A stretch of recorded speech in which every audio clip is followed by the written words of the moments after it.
This is the story of Margaret, a mother whose quiet love shaped 3 young lives. She worked long nights at a small table under a single yellow light, sewing until her eyes felt heavy. She gave up her own dreams so her children could have a better future. Margaret felt proud when she watched them grow, and she believed her sacrifices were worth it. But time passed, and her old house slowly fell silent. The rooms held memories, not voices. Margaret often sat by the phone, waiting, telling herself they were busy with their own lives. She felt a small ache in her chest, but she pushed it away.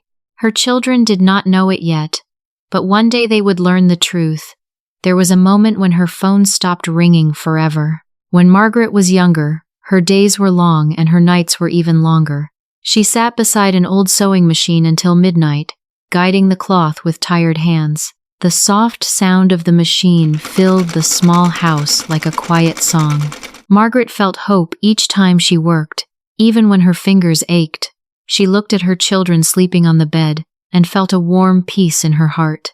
In those moments, Margaret promised herself that they would have a better life than she did.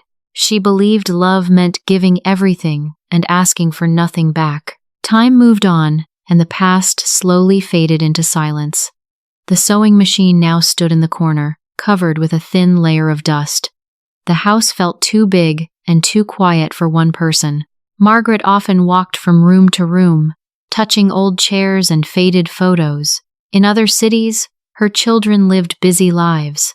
Mark listened to the sound of a keyboard all day. Lucy woke up to phone alerts and travel plans. David heard laughter and noise from his own children. Margaret felt proud of them, but the silence around her grew heavier each day. One evening, Margaret held her phone and stared at the screen. A thought crossed her mind, and she typed a short message about feeling tired. Her thumb stopped. Margaret felt afraid of being a burden. She deleted the words and placed the phone face down. She told herself they were busy, and she waited in the quiet house again. Margaret felt tired that morning. A deep cough stayed in her chest and did not leave. She rested her hand on the table and waited for the feeling to pass. It did not. Margaret felt a quiet worry and thought about her children. She told herself she should not complain, but her breath felt short. After a long pause, she picked up the phone.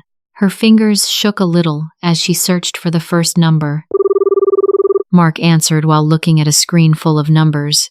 He did not look up. Margaret spoke softly and tried to sound calm. Mark listened for a moment, then sighed. "Mom, I'm sorry," he said. "Hospital bills are very expensive. Things are tight right now." He rubbed his temples and checked the time. Margaret felt a small drop in her heart.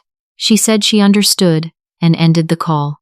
Mark stared at the screen for a second, then moved his mouse and went back to work. Margaret waited, then called Lucy. Lucy was choosing a seat on a plane and smiling at her phone. She spoke fast and bright. "Oh, Mom," Lucy said. "I really need this vacation. I worked hard all year. I promise I'll visit when I get back." Lucy tapped the screen and laughed at a message. Margaret felt proud of her daughter and did not ask more. She said she was fine and ended the call. Lucy slid her phone into her bag and turned back to the flight screen. Margaret took a breath and called David. The sound of children filled the line. Toys hit the floor. David listened and closed his eyes. "Mom," he said, "you know it's a 6-hour drive. I can't just leave my wife and the kids. Maybe next month." He looked at his son and felt tired. Margaret felt the weight of his words. She told him it was okay and ended the call. David watched his children for a moment, then stayed where he was. Margaret placed the phone down and walked to the window. Children played outside and laughed. She watched them and felt a warm memory rise. She moved to the old cabinet and took out a photo. 3 small faces smiled back at her. Margaret felt a gentle hope and spoke to herself. "They are just busy," she thought. "They have their own lives now. They are good children." She smiled weakly and believed it, because she wanted to. A few days later, Mark started a group call. His voice was firm. "Someone needs to do something," he said. Mom can't be alone. Lucy frowned and crossed her arms. Don't put this on me, she said. My flight is in 3 days. Mark, you live the closest. Mark leaned back and raised his voice. Being close doesn't mean I have time, he said.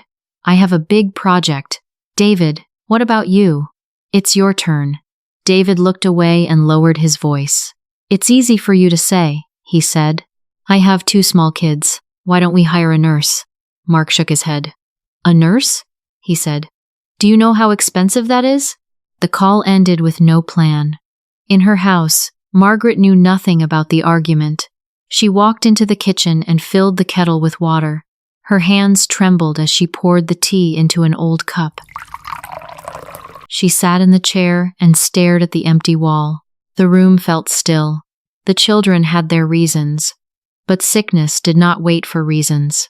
And another phone call was coming. A call that no one was ready for.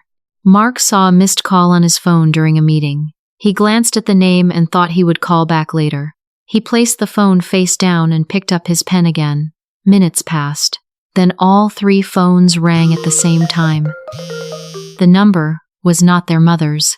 It was a neighbor's voice, low and urgent. Your mother is in the hospital, the voice said.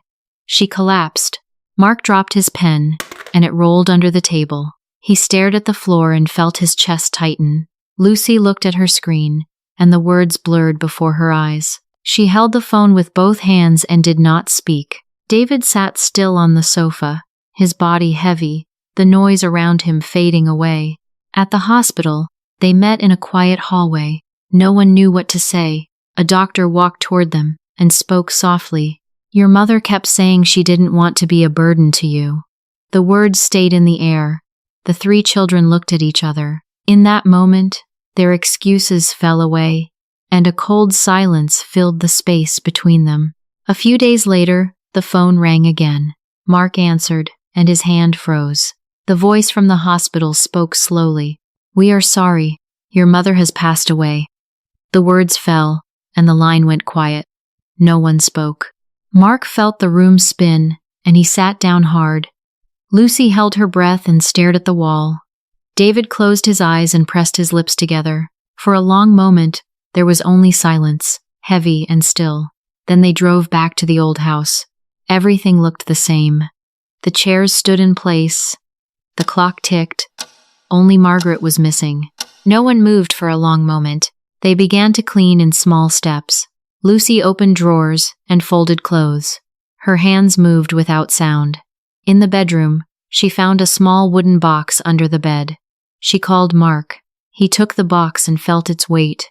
Mark knew deep down that this was not just wood. His fingers shook as he lifted the lid. He took a slow breath before opening it, as if time could pause. Inside, there was a note and a savings book. Lucy read the note aloud. For my dear children, just in case. Mark opened the book. The numbers were clear and large.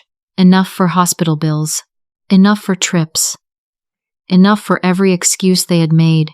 Lucy sank to the floor, her knees giving way. Her quiet sobs broke the room. Mark stood still, tears running down his face. David turned away, his shoulders shaking, and the house fell silent again. The money did not bring peace. It felt like a heavy sentence that stayed with them. Mark sat at the table and stared at the savings book. He counted numbers all his life, but now the numbers hurt. Mark knew deep down that his mother was never a financial burden. He felt the truth settle in his chest. He realized that his cold distance was the real cost. Lucy held her phone and scrolled through old photos. Beaches, hotels, smiling faces. The screen felt bright, but empty. Lucy felt a sharp shame and closed the app. She thought about the times she said she worked hard. A quiet thought crossed her mind. She knew those moments could not come back. David stood by the window and watched his children play. Their laughter filled the room. He felt a sudden pain and turned away. David understood he used his family as a shield. The silence between the 3 grew deep, and regret stayed with them, steady and real. No one said sorry. There was no one left to hear it. The 3 sat on the floor of the old house, surrounded by their mother's things. Boxes stayed open, photos rested against the wall. Mark felt a tight weight in his chest and looked down at the worn carpet. Lucy sat close, her hands empty, her eyes low. David stayed quiet, breathing slow, listening to the clock tick. Mark reached for an old wool blanket and lifted it with care. He placed it over Lucy's shoulders without a word. Lucy felt the warmth and leaned her head against his arm. She closed her eyes and stayed there. David moved closer and placed a hand on Mark's shoulder. The touch was light, but it stayed. In that small circle, they shared the truth. It was a simple act, a silent apology for each other, and for the mother they lost. They accepted their fault together, in the quiet they once ignored. 1 year later, life looked different for them. It was quieter, but it felt deeper. Mark drove 6 hours to visit David more often now. He did not do it from duty. He wanted to be there. On the road, Mark felt time slow down. He thought about his mother and knew deep down that showing up mattered more than words. When he arrived, he sat on the floor with the children and listened. He stayed longer than before. Lucy spent many weekends at the old house. She turned a small corner of the yard into a garden. She planted flowers with careful hands and watered them in the early morning. Lucy felt calm as she worked. A thought crossed her mind each time she touched the soil. She believed her mother would have liked the colors. The garden grew, and so did Lucy's patience. Once a month, they met there together. They talked less and listened more. They shared simple meals and small stories. In the garden, they opened an old photo album. Pages turned slowly. Faces from the past looked back at them. They did not laugh loudly. They smiled in a soft way, with wet eyes and steady breaths. In those moments, they felt close. They learned their lesson in the hardest way, and they carried it forward, quietly, together. The story left a quiet lesson behind. Life moved fast, and days filled up before people noticed. Everyone thought there was more time, but time kept moving on. The clock did not stop for love or good plans. As people grew older and busier, they often forgot that parents were growing old too. The greatest gift was never money or big moments. It was time, attention, and simple care. A short call mattered. A visit mattered. Waiting felt easy, but waiting cost more than anyone expected. Value became clear only when a chair stayed empty and the room stayed quiet. Margaret's story is a painful reminder. People often say the opposite of love is not hate. It is indifference. In a digital world, you might send a text instead of making a call. You might promise next time because your calendar feels full. These habits feel normal, but they slowly create distance. You might believe in quality time. Big trips and special days sound important, yet small, steady moments matter more. Margaret did not need a long vacation. She needed a simple phone call and a few kind words. You might also carry good excuses. Work feels heavy, money feels tight, distance feels real. Each excuse seems small, but together they build a wall of neglect. You might say you love someone, but love shows in action. Love is a verb. It needs effort and presence. Here are 3 small steps you can take today. First, open your calendar and plan a 15-minute call with someone you care about, just to listen. Second, when you say, "I'm busy," add a clear plan. "I'm busy now, but I'm free on Wednesday evening." Third, share a happy memory with them. It costs nothing, and it means everything. As the story ended, the room felt quiet again. The narrator invited the listener to pause and reflect. What is one beautiful memory you have of your mother or a loved one? The comments can become a place of love and gratitude. If you feel like sharing, you can write that memory below. If words feel hard, you can simply type one word, mom, dad, or family. If this story brought someone to mind, typing "family is everything" is also a gentle way to share that feeling. Thank you for listening until the end.